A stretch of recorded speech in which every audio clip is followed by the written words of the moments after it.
नमस्कार। Times of Swaraj के खास कार्यक्रम पॉलिटिकल डिस्कोर्स में आप सबों का स्वागत है। मैं हूं संतोष सिंह और आज हम पॉलिटिकल डिस्कोर्स में बात चिराग की भी करेंगे, जिनके जीजा जी ने कहा है मुख्यमंत्री बन सकते हैं, और बात जदयू और बीजेपी के बीच जो खेल चल रहा है, चर्चा उस पर भी करेंगे।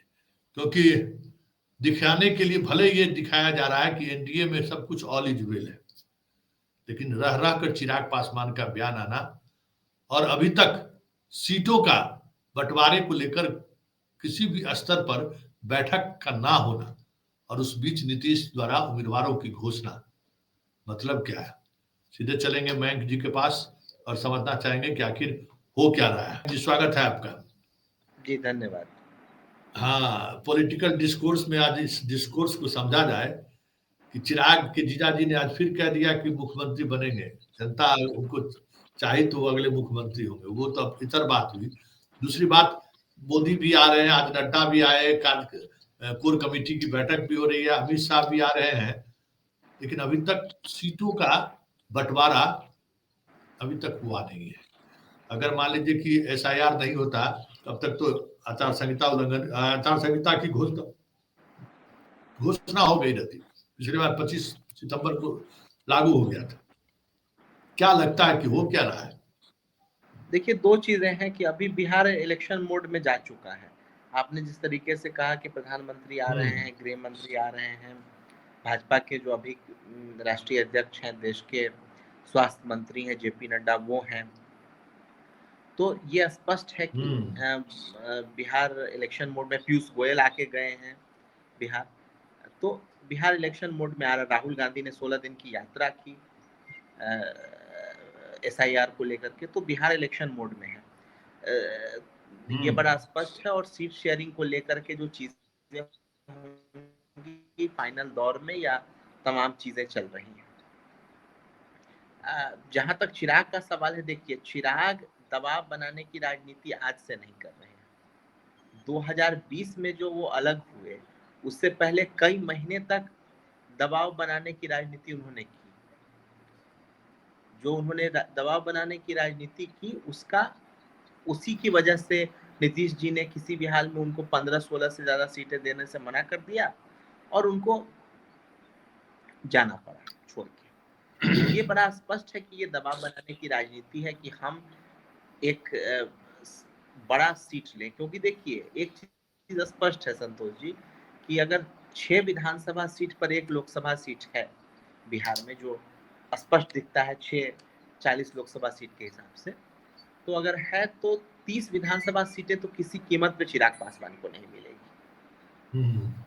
उनके 5 सांसद हैं, उस हिसाब से हम लोग 5 सीट वो लड़े थे, तो देखा जाए तो किसी कीमत पे उन्हें 30 विधानसभा सीटें नहीं मिलेंगी। जो तमाम जो खबरें निकल के आ रही हैं सोर्सेज के हवाले से, या जो निगोशिएशन हो रहा है उसमें जो चीजें सामने आ रही हैं, तो 17-18 के करीब सीटों की बात है। चिराग पासवान को 17-18 के करीब सीटें देने की बात है, क्योंकि एनडीए उनसे उम्मीदवार मांग रहा है। भाई, पिछली बार जो आपके उम्मीदवार थे चिराग पासवान के, वो एनडीए को हराने वाले उम्मीदवार थे, वो खुद के जीतने वाले उम्मीदवार नहीं थे। आप अगर 25,000 वोट काट लिए या 20,000 वोट काट लिए, तो वो आप हराने लायक तो वोट काट लिए, लेकिन क्या वो उम्मीदवार जीत सकता है? ऐसा शायद ही कोई उम्मीदवार होगा। गिना चुना उम्मीदवार है चिराग के पास। तो बहुत सारे लोग बीजेपी वाले थे। मैं वही कह रहा हूँ, जो उम्मीदवार चिराग के पास है भी, उसमें बहुत कम उम्मीदवार है जो जीतने वाले उम्मीदवार है। तो एनडीए स्पष्ट तरीके से, देखिए, कई राउंड के सर्वे हुए हैं बिहार में। बीजेपी ने कई एजेंसीज के थ्रू सर्वे कराया है, और भी सरकार के पास मैकेनिज्म होता है सर्वे का। तो बड़ा स्पष्ट है कि एनडीए चिराग पासवान को, उपेंद्र कुशवाहा को, जीतन राम मांझी को 38 सीट के अंदर समेटना चाहती है। ये बड़ा स्पष्ट है। तो समेटना चाहती है तो 38 सीट के अंदर समेटने में तो बड़ा स्पष्ट है कि भाई 38 से 40 के अंदर समेटने में चिराग पासवान 20 के अंदर रहेंगे। तो इसके लिए जो उनके जमुई के सांसद हैं, वो क्वेश्चनिंग कर रहे हैं, और वो आज से नहीं कर रहे हैं, वो कई महीने से कर रहे हैं कि चिराग पासवान सीएम मटेरियल है, सीएम हो सकते हैं। और चिराग तो खुद कह चुके हैं कि भाई बिहार मुझे बुला रहा है, मैं बिहार की सेवा करना चाहता हूँ। बीजेपी ने तो होगा क्या? देखिए, मेरा ये मानना है कि ये बस दबाव बनाने की राजनीति है, इसमें कुछ नहीं होगा। किसी भी परिस्थिति में बीजेपी दूसरा नीतीश कुमार नहीं पैदा कर सकती है।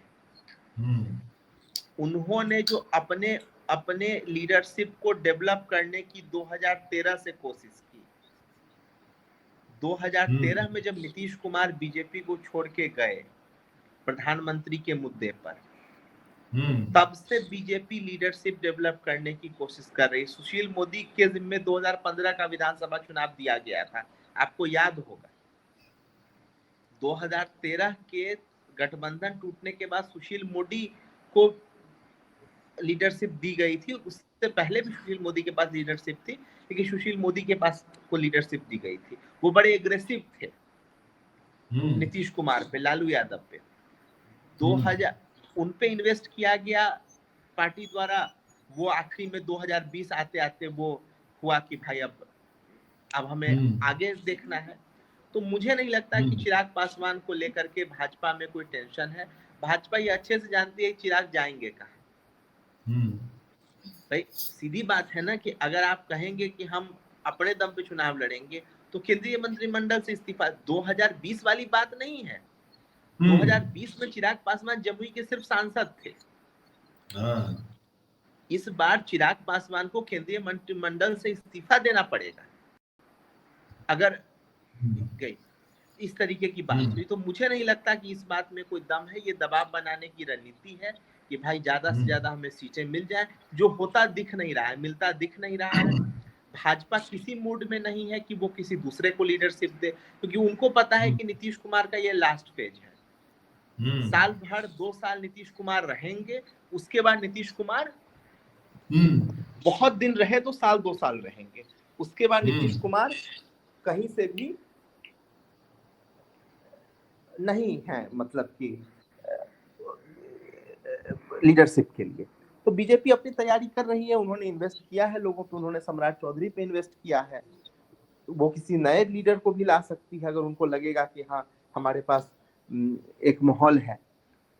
लेकिन मैं कि जदयू और बीजेपी के बीच भी ऑल इज वेल नहीं लग रहा है, और हमें लगता है कि इसका खामियाजा है, क्योंकि बीजेपी चाह रही है कि बड़े भाई की भूमिका में नहीं, हम बराबरी में सीट लड़े और 143 मतलब मांझी, उपेंद्र कुशवाहा, ये सब लोग मिलाकर हम लोग 143 पर लड़े, और सरकार जब नीतीश कुमार अगर बार्गेन करें तो हम लोग मिलकर सरकार बनाकर इनको बाहर का रास्ता दिखा दें, इनको पार्टी का तोड़ना होगा तोड़ देंगे क्या। और बीजेपी इस मुद्रा में है, और नीतीश कुमार फिलहाल इसके लिए मतलब फिलहाल इस तरीके की चीजों को वो समझ रहे हैं। तो ये 203 ही सही, एक सीट ज्यादा लेकर वो अपनी उपस्थिति दर्ज कराना चाह रहे हैं बड़े भाई की भूमिका में। कहाँ आपको इसमें कोई पेंच फंसा हुआ लग रहा है? क्या हो रहा है नीतीश कुमार और बीजेपी में चल क्या रहा है? देखिए, एक दबाव तो है ना संतोष जी, सीटों को लेकर के जो पूरी जो कवायद चल रही है। भाजपा चाहती है कि भाई हम इतनी सीटें लड़ें अपने सहयोगियों के साथ कि ऐसी हालत हो कि नीतीश कुमार हमसे बड़ा बार्गेन ना कर पाए, नीतीश कुमार हमारे हिसाब से रहे। मान लीजिए बिहार के एक सेंटिमेंट को खुश करने के लिए 6 महीने साल भर के लिए नीतीश जी को मुख्यमंत्री फिर बना दिया जाए, उसके बाद बीजेपी अपना मुख्यमंत्री बना ले। बीजेपी की टैक्टिक्स तो यही है ना कि पूरी तरीके से टूट ना हो, नीतीश जी से हमारा जो सद्भाव है वो रहे, लेकिन हम अपने हिसाब से चीजों को करें। तो उनकी कोशिश ये है कि किसी भी हाल में नीतीश कुमार के आंकड़ों को इतना ज्यादा नहीं जाने दिया जाए कि फिर 2017 2000 वाली या 2022 वाली परिस्थिति हो कि नीतीश कुमार के बिना बिहार में सरकार न बने। क्योंकि फिर क्या होगा कि होता ये आया है कि आरजेडी के साथ नीतीश कुमार बार्गेन कर लेते हैं। तो बीजेपी उसको रोकना चाहती है कि किसी भी हालत में ये परिस्थिति न हो कि आरजेडी, नीतीश कुमार और कांग्रेस लेफ्ट वगैरह की साझा सरकार बिहार में बन सके। तो इसके लिए वो कभी बिल्कुल नहीं चाह रही है कि 2-4 से ज़्यादा सीटें नीतीश कुमार को बीजेपी से ज़्यादा मिले। तो वो चाहती है आंकड़ा 101, 102 के करीब हो। यही उनकी कोशिश है। तो क्या लगता है कि वो नीतीश इस पर मानेंगे क्या? क्योंकि खबर ये आ रही है कि नीतीश इसको लेकर तैयार नहीं है, क्योंकि ये देखिए स्वीकार करने का मतलब है कि चुनाव से पहले उन्होंने हार स्वीकार कर ली है। देखिए संतोष जी, अगर पिछली बार का हम चुनाव देखें तो नीतीश कुमार 115 सीटों पे लड़े थे और बीजेपी अपने दम पे करीब 110 सीटों पे लड़ी थी। तो 5 विधानसभा सीट का फर्क था। कुछ सीटें 11 सीटें बीजेपी ने अपने कोटे से मुकेश सहनी को दी थी, 7 सीटें नीतीश कुमार ने अपने कोटे से जीतनराम मांझी को दी थी। तो 105 सीटों का फर्क था। नीतीश कुमार हर हाल में चाहेंगे ये फर्क बढ़े, 5 से 6, 7, 8, 9 के करीब जाए, लेकिन ये होता थोड़ा मुश्किल दिख रहा है।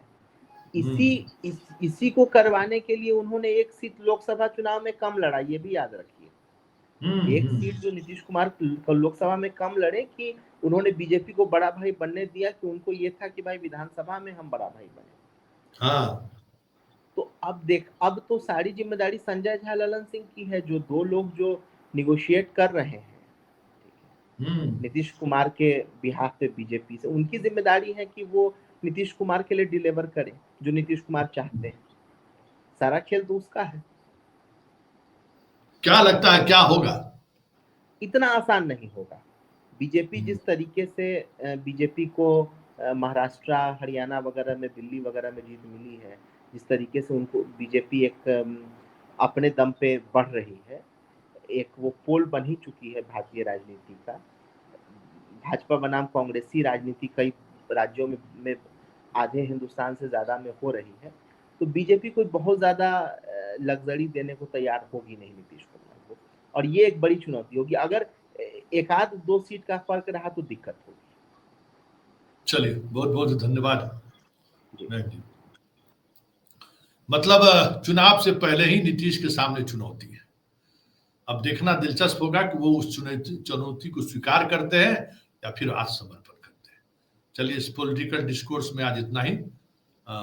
रोजाना हमारी आपकी मुलाकात इस खास कार्यक्रम के दौरान होता रहेगा। फिलहाल इजाजत दीजिए।